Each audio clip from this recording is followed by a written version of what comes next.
Joy Shutters-Helbing, welcome to the DevOps Diaries podcast. Thanks, Jack. I'm glad to be here. I'm glad that you're here. It's always good if the podcast starts with laughter, so we get that one right out of the way. Well, I mean, we've been through some stuff, right? Like, figuring out if I'm going to show up or not. Like, it's okay. Well, you're here, and welcome. I appreciate your presence and making the time in your busy day for me. Thank you. We have some pretty interesting stuff to talk about today, a little bit different to what I usually talk about on the podcast. I'm excited. Yeah, where do you want to start? Like, do you want to start with how this came to be? I do want to start with how this came to be. How did this come to be? I think I submitted a session to DevOps Dreamin', and you got wind of the submission, and it was my little talk about how raising a family helped prepare me for life as a consultant, and you got interested in like what people are talking about, like their family life, like, and how it affects like their job. Cool. Yes, that is exactly how it started. And yes, DevOps Dreamin', for those of you that want to attend, it's going to be March 20th and 21st. May 21st. May in Chicago. May 20th in Chicago.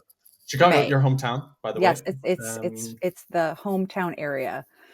People that live in Chicago proper would correct me. I am out in the suburbs, but I worked in Chicago proper for like a long time.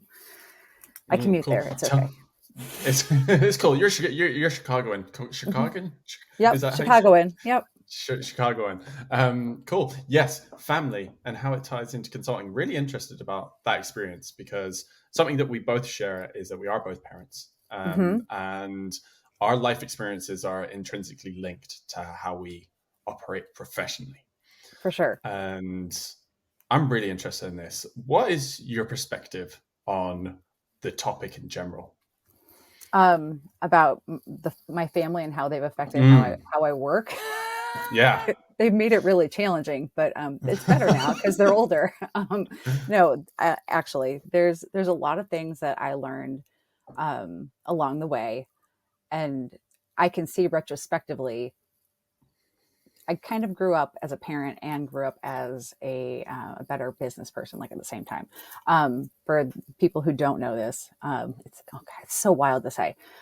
My first user login with Salesforce happened when I came back from maternity leave after I had my son, who's my oldest, right? My first kid. I came back from my first maternity leave and I got my Salesforce user login, and they kind of grew up together, right? Like my Salesforce experience and my son, and we learned a lot of stuff along the way together.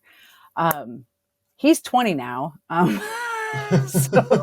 See, I wasn't going to ask that. I didn't want to ask that. It's okay. He's in college. And so it comes out eventually. But so I've got like 20 some years in the ecosystem, and all along the way, you learn a lot of things, right? Like you don't just learn things with your coworkers, but you learn things as a parent that you like apply then to your professional life. And you're like, oh yes. Some of my users, they are behaving like children. For example, but some of them don't. Like some of them behave like, great teachers and great, coaches and other great adults in your life that you interact with along the way with your children, right?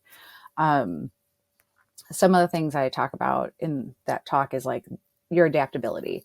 And one thing that I learned as a parent, my dog is ringing in his bells. He wants to go outside. He's going to have to wait. But one of the things that you learn as a parent is that you have to be able to adapt to the changing needs of the child, right? And I used to think, a lot of people used to think that I was like very much type A. Like type A had to do things a certain way no matter what. Well, let me just tell you, like having kids changes that very quickly. Oh, it sure does. Whatever your plan A is, you can throw it right out the window, because they are going to go with plan B, C, D, E, F, G. They are going to go wildly off your track, and you just have to roll with it. And so being adaptable to like the different changes and needs of a project also apply, right? You can't just go into a project thinking, okay, here's the plan, we're going to go with it. There are things that come up, things that happen, whether it's resources or scope changes or whatever it is, you have to be adaptable. And, yeah, absolutely. And for those of the listeners that don't know who you are, what you do. What's Oh, your Salesforce journey been? what is my what? What? What is your role in the Salesforce ecosystem right now, Oh, and sure. what's Let's introduce that me. 20-year journey? Yeah, let's introduce you. Let's introduce me. I know So who you are. I'm Joy Shutters-Helbing. I got my start as an accidental admin because I was one of these users who was like, "Hey, we want your help building out this thing that we're going to do." And then and so I was in all the implementation meetings. And then I went on maternity leave, came back, and they gave me a username. It was great. And then I said, "Hey, you forgot this. Hey, can we get this? Hey," and they're like, "Joy, Joy." We don't have time for this. Here's the keys to set up. Do it. And that was really like the start of my admin journey. I spent 15 years adminning for a customer.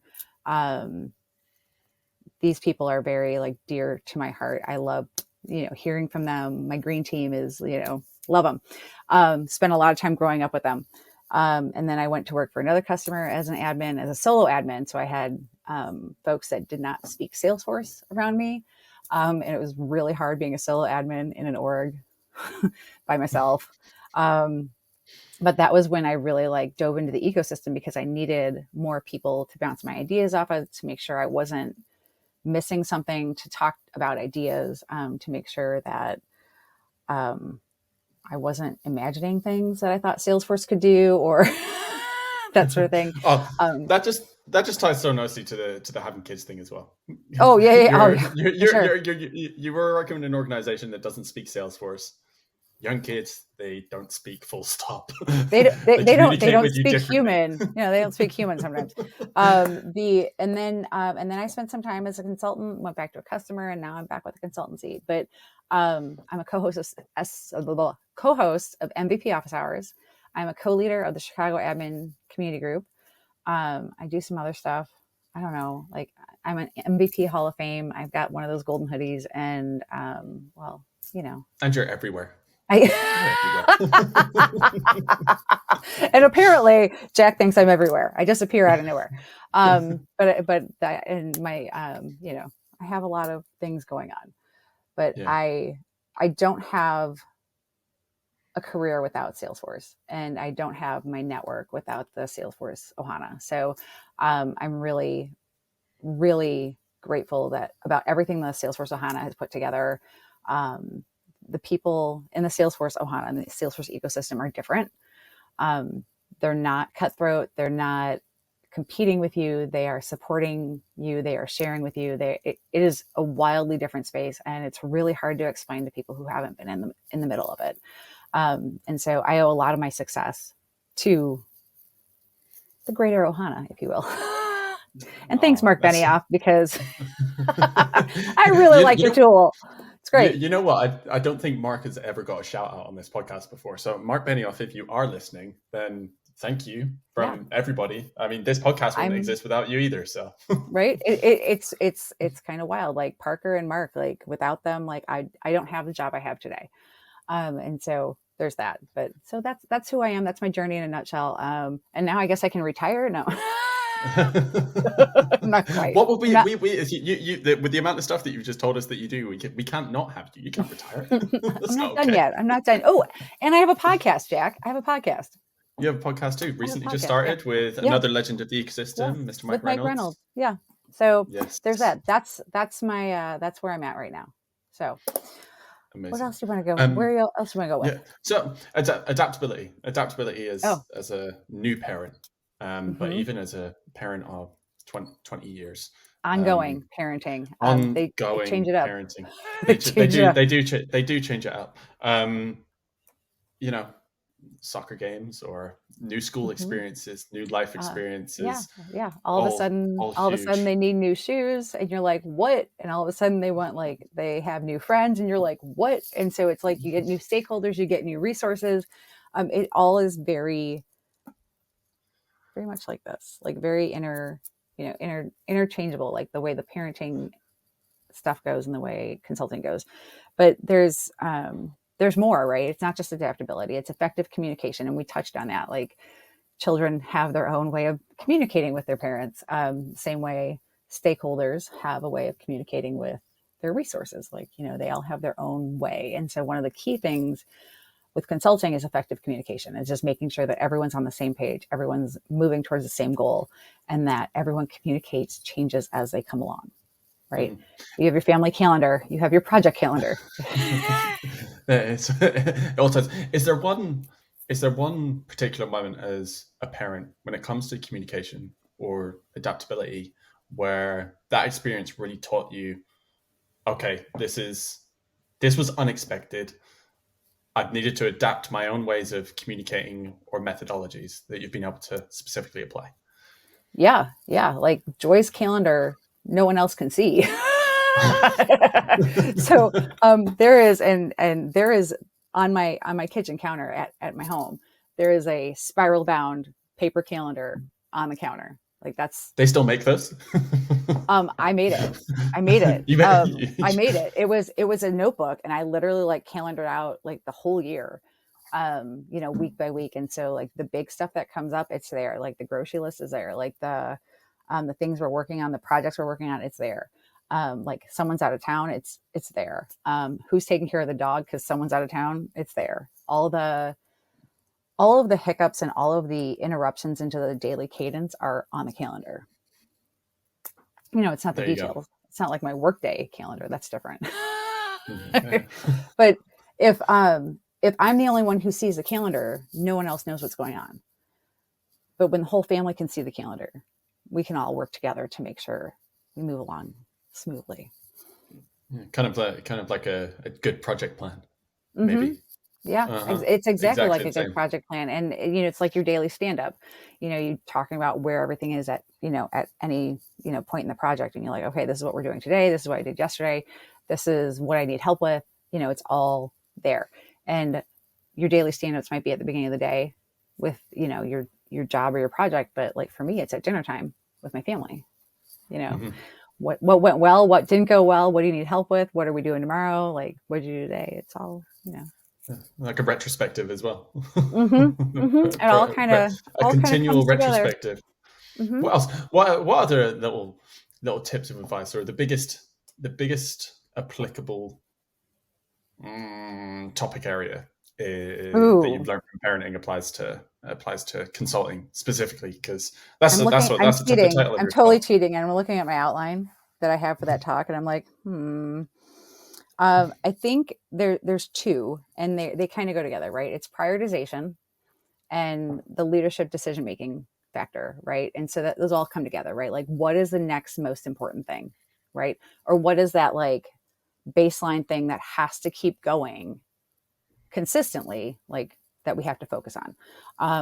And with parenting, and like you're always paying attention to like nutrition and schoolwork and gosh, their emotional and like intellectual development, right? Those are things that you just kind of continue along, like make sure you Mm-hmm. feed them, all that good stuff.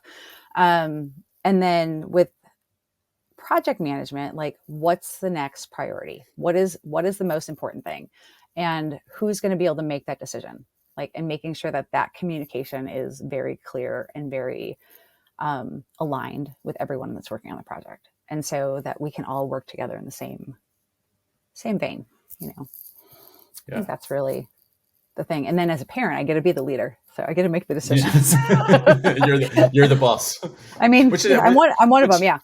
yeah, which I think is one of those things that I've learned as a parent is it's easy. It's also easy to get lost as a parent and your children to become the bosses of you.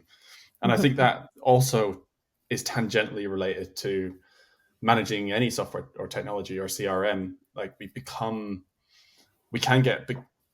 Of course, we need to listen to the business and the business needs, but we can't let our users boss us around. We Mm-hmm. know what the scalability of the platform is going to be. We know where there's room for growth, where there's improvement, what can be modified or tweaked. And we need to put our foot down Mm-hmm. It just as reminds much me. It as reminds me consultants of as like parents. as a parent, your kids might be telling you, well, my friend can do it. My friend has this thing, or my friend's parents let them do that, and I'm like, well, yes, but you're special. We're gonna do it this way. And you're absolutely right though. It's like and you look at like users that have come in from like a different org that come in and are asking for things. Like, well, I did this at my last org. I did this at my last org. And this happened to me when I was a solo admin, right? And I was like, that's great. It sounds like you had developer support. That sounds like something for code. And that's really amazing. And if you think that we can, hire someone to do that, going to have to go up to the next stakeholder level because it's going to cost us. Yeah. Just like, it would cost someone to come in and like have a chef cook meals at the house. Like, no, I'm sorry. Just have to take what I can do for you. I don't have a chef to support what I'm doing here. So, Yeah. Yeah. Kind of comes to communication, but conflict management. I have two boys, so that's on my list. Conflict resolution. Yes. Yes. I have two boys, so I have a 5-year-old and I have a 3-year-old. Oh, fantastic. And conflict resolution happens a lot in my household. Actually, a lot less frequently than it used to. So they're a full 2 years. They're right? they're a full 2 years apart. And they are very different personality-wise. My eldest is. Do you know that most children are very different personality-wise from Well, their siblings? nobody tells you that until you have kids, and then you have them, and you're just like, why is one a demon, and then why is one like the sweetest angel? And then they switch roles on you, and you're like, wait a second. Yeah. So whether you have like twins or siblings or like two boys or two girls or a boy and a girl or whatever you have going on in your household, you're going to have wildly different personalities across the board. And one of the things that you are also going to have wildly different personalities for is a project group and your stakeholders and your champions and your all the people that are working on a project. You're going to have so many different personalities, and when everyone understands like what their role is in the situation, it goes a little bit smoother, right? But also getting everyone on board with that communication and getting everyone on board with that prioritization, and everyone understands who the decision maker is, you start moving in better direction. As far as conflict's concerned, I think it's also very important that like folks, when they have a concern in a project, that they bring it up, right? They say, hey, I have concerns about how this project is moving forward. And they talk about it. And then the folks that have architected the solution, or the folks that are very hot to trot about that specific solution, can explain the whys and the hows and answer the questions and open-mindedly hear the concerns and address the concerns. Then everyone can move forward. The challenge with children, as you know, is they're very emotionally involved in the conflict. Like they touch my elbow and you're like, it's okay. You're sitting next to each other in the car. Of course they touched your elbow. It's going to be okay. How can we address this so that like this is not a irritation point for you? I might have to wait until we pull over the car in an hour, because we're not going to pull over on the highway right now. Trying to get them to focus and not like beat each other up in the backseat. That was always me and my brother in the backseat. Like we had this like line in the middle, and we're like, don't cross that line. And of course we both were like poking at each other and crossing the line all the time. We're 2 years apart also. Yeah. We're okay. Are you still poking each other? Yeah. I still irritate them all the time. It's great. That's interesting. Something that's quite interesting as well. And I've had a range of jobs in my career so far. But even in adult life and professional life, you mentioned kids and their emotions. They work with emotion a lot heavier than adults do typically, because either we bottle it up, which also isn't good, or we have learned to handle and channel emotions. How do you deal with emotional stakeholders across a project? Because I've worked with plenty of people that get super emotional about things, and that kind of clouds judgment, or hinders an effective working relationship. Is that something that you've seen and had to deal with professionally? Emotional stakeholders, yeah. I think one of the ways to kind of de-escalate that is to listen carefully about what is being said. Sometimes those emotionally charged stakeholders are coming with, I built this thing. There was nothing wrong with this thing. And now you're saying this is all broken. And so they are taking your solution as a insult. And so their pride is hurt. And one of the things that when I see this that I try to address is like, when this was built or whatever this is, it was built with the best intentions. It was built with all the information you had at your fingertips at the time. And things have changed. I mean, Salesforce changes 3 times a year. There are 3 releases every year. And if that solution was built 5 years ago, guess what? There have been 15 iterations on what you started with. And when you started, did you know everything that was possible at the time? Maybe. But over the last 15 releases, did you keep up with every single one? And did you make changes to your solution every single time? Probably not, because it was working. It was working well. And it wasn't broken until there was this like new aspect of the project, or there was this new tool that like was replacing an old tool, i.e. flow and, and workflow rules. Like, all of a sudden you have to like adjust. And so at the conception of what you're, maybe correcting course on, like you did everything you knew, you did with what you could, you do the best with what you could, but you're going to move forward. And so approaching it in a way that makes people feel like what they presented you with wasn't a pile of steaming poo.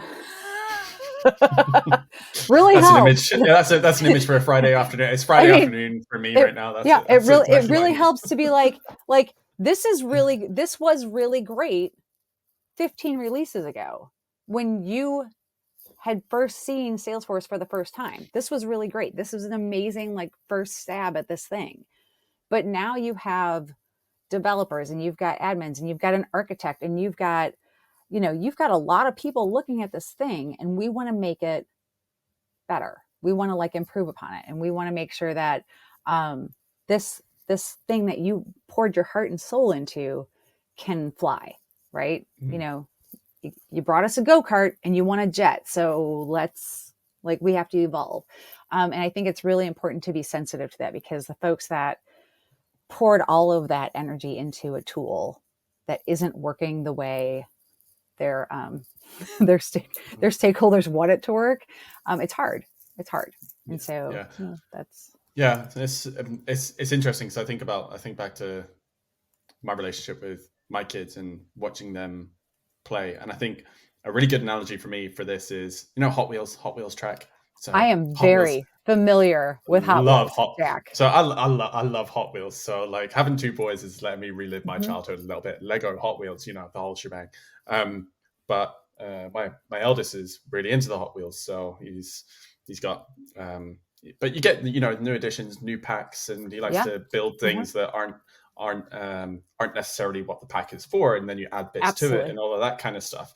And I can see his frustration when things that he's adding to it doesn't quite work, and it's just like, okay, well, you need to adapt and shift. Just because this worked before, it doesn't mean it's going to work now because you've added different pieces to it. What if you need to reshuffle here? That launcher isn't going to send that Hot Wheels round the loop.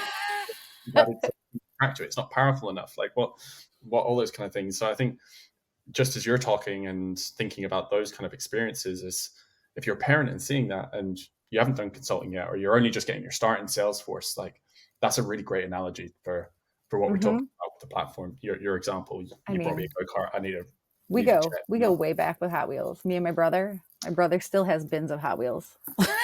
Like still, my big brother. You do math, okay? You do math over there, Jack. My big brother still has bins of Hot Wheels, and like the tracks that we built that went up and over the kitchen chairs and over the kitchen table and over the couch and like all over the place.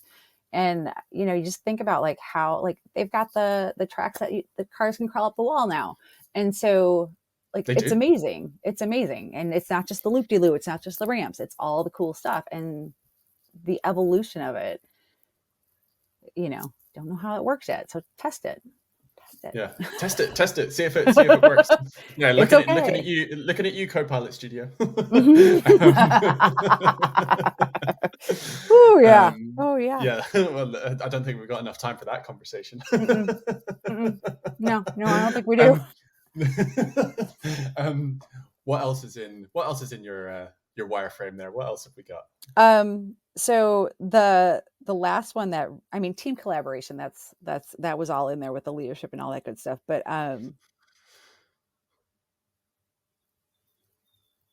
it's negotiation skills and patience and resilience. Okay. Yeah, So let's talk about that.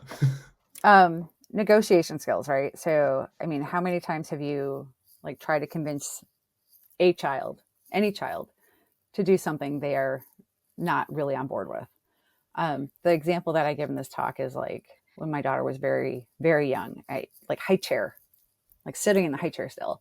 And we were talking about the merits of eating vegetables.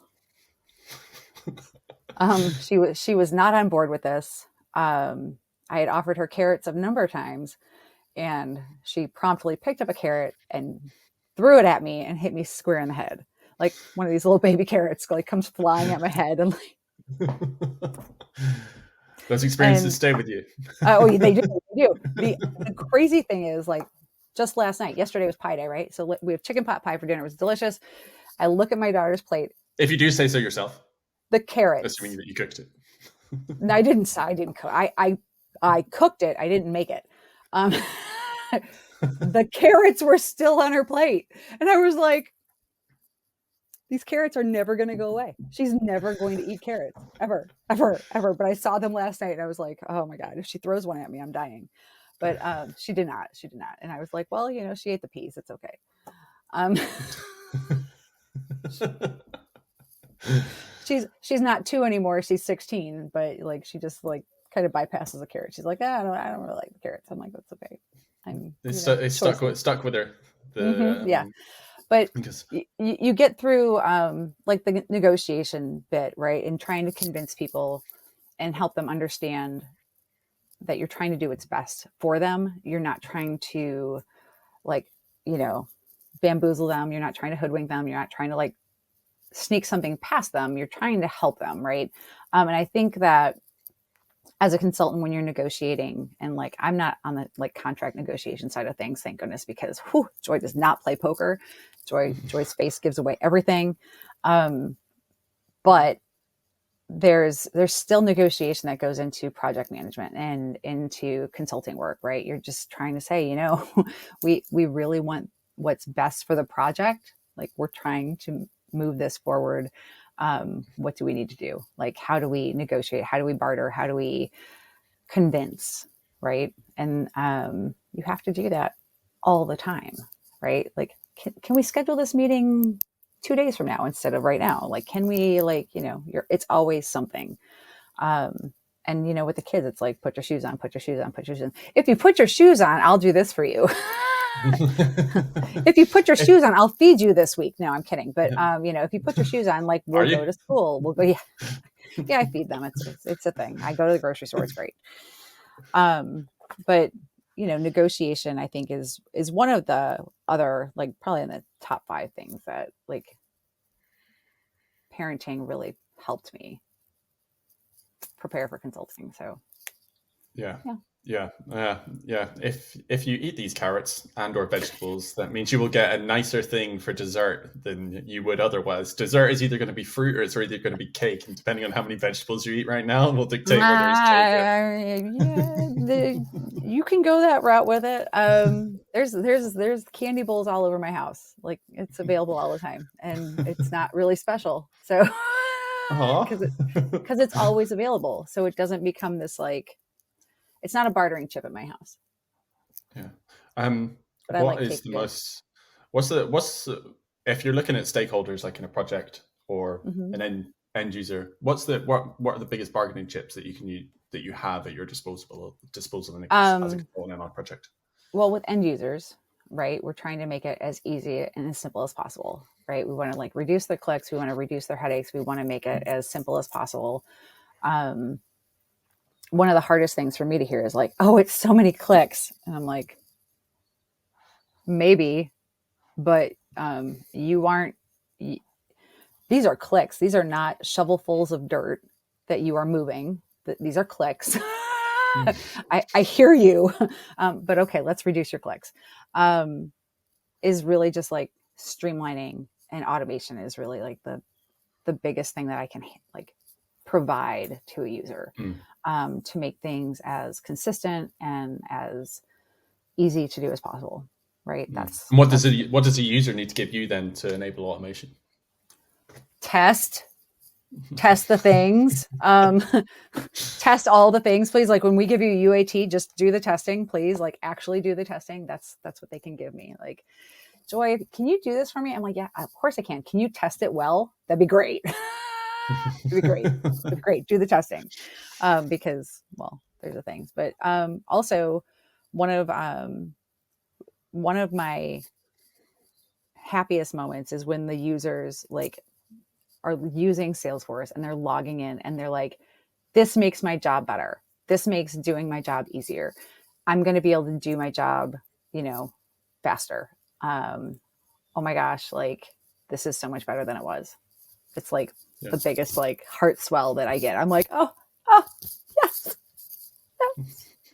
They're logging stuff. Yes, they log their activities. Yes. Look at that. Look at that. Look at that. There's an opportunity where there wasn't before. We're providing value. I know. It's amazing. It's like it works, right? It brings me a lot of joy, for lack of a happiness. It brings me joy to do that for users, because when the users like really have that moment of delight and excitement, it makes it so much easier for them to continue doing the job the way we want them to do it. Yeah. I've got 2 questions that I want to ask you before we wrap up. The first one, what's your proudest moment as a parent? I have 2 kids, right? And so maybe there's 2. But you can have 2. Okay. Yeah, generally speaking, I'll make it general though, so I don't embarrass either one of them. But has been and is ongoing. Is when other people talk to me about my children in a way that reminds me that I didn't mess them up too bad, that they're good people, that people like being around them, that other adults had conversations with them. They're like, oh, you know what? I really enjoyed talking to your child about this thing. And I'm like, you what? And it turns out like they like had this like long ongoing conversation about some topic. And I'm like, that's my kid. Like they're moving into the world in a way that they're providing like value, right? They're having conversations with people that are thoughtful. They're contesting ideas in a polite, concise debate sort of situation, but with respect. And it is by far like my proudest space is when I hear about how they're behaving in the wild without me. Yeah. No, that resonates entirely. With a 5 and 3, that's a little bit more limited than your experience, for sure. But just the other week, for example, Teddy, my oldest, he's in kindergarten, and his teacher stopped me one day when I dropped him off at school. I was just like, can I just let you know how great Teddy's been this week? He's getting really involved and things like this. And these are things that I worked so hard to try and pull out of him at home. And like it's going out into the wild and they're interacting. And you're like, what? Involved. You're like, what? This does not happen at home. because well, that's the thing about that is as well. You go, why don't they do that for me at home? But it's actually because what you've done at home is enabling them to do it out in the wild. So it's not this is what you did at school. Well done. It's like everything that you do at home as well. And at home, they feel safe to branch out, have a meltdown, or to branch out, to have that emotionally loaded conversation. They feel safe at home, and then they know how to interpret that into the greater space. Yeah. And the second question that I had for you, right at the start of the conversation, we mentioned about the Salesforce Ohana and this ecosystem being so different to any anything else. Look at if anybody's watching this on YouTube, you will see Joy's reaction to what I just said. She is clutching her chest with pride. The Ohana and its welcoming nature and spirit, and very giving back, and somewhat familial feel, I guess. Is there any kind of lessons professionally from the ecosystem that you've taken back into the house? Yes.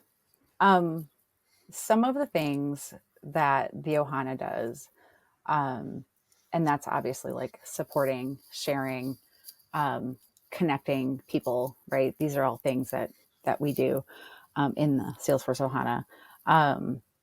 I am continually doing the same sorts of things like in my family life, right? Whether it's connecting parents, neighbors, resources to each other. And, everyone's like recommended their dentist to someone else, or everyone's recommended like a pediatrician to someone else. But I don't just do that willy-nilly, right? Like those kind of recommendations and those kinds of helping hands, like it extends, right? Like for instance, I had a little group chat with my neighbors last night. Does anyone have a stick of butter?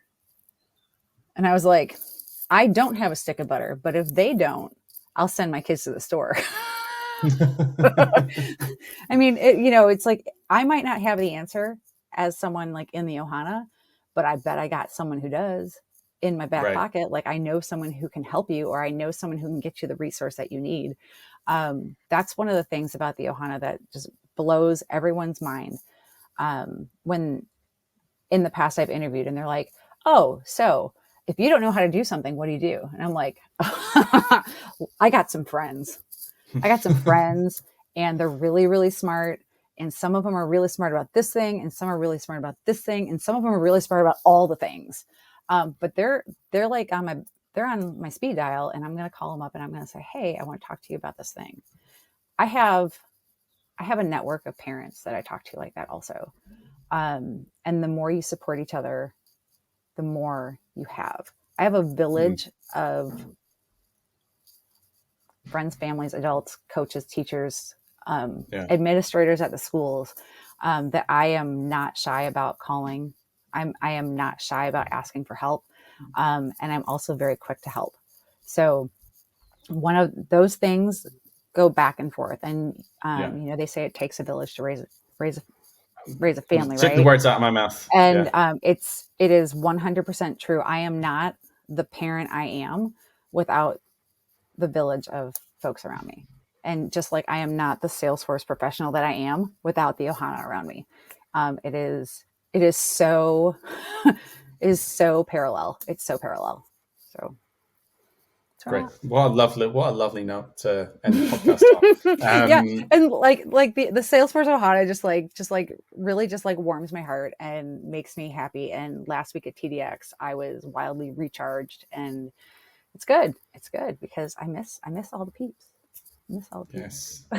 So it was great to see everybody. And like we mentioned at the start of this podcast, if you want to see Joy in person, which I highly recommend, by the way, because if you've got to this point in the podcast, you'll realize how wonderful she is.